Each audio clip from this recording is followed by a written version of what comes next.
Special জাজ জয়দেৱ কোচ তেখেতে এটা ৰায় প্ৰদান কৰে।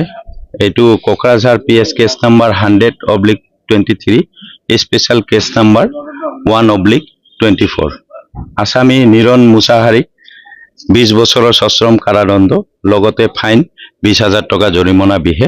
জৰিমনা অনাদায়ে 3 মাহৰ সিম্পল ইমপ্ৰিজনমেন্ট বিহে। এইটো ঘটনাটো এনেধৰণে আছিলে, ইনফৰমেন্টে এটা ৰিটেন ইজাহাৰ দিলে কোকৰাঝাৰ PSত যে যোৱা 6/3/2023 তাৰিখে তেওঁৰ নাবালিকা ছোৱালী ঘৰৰ ওচৰতে থকা ফাৰ্ম হাউচত শাক পাচলি আনিব গৈছিলে আৰু সেই চলতে আসামীয়ে অলপ ফাকত লৈ এই ছোৱালীজনী নাবালিকা ছোৱালীজনীক ধৰ্ষণ কৰে। ফলত বেয়াকে জখম হয়। লগে লগে তাইক চিকিৎসালয়ত ভৰ্তি কৰা হয়। তাৰ পিছতে থানাত এজাহাৰ দাখিল কৰে।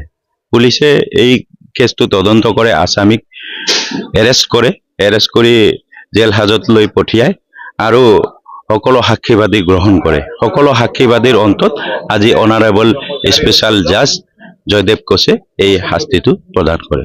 ধন্যবাদ।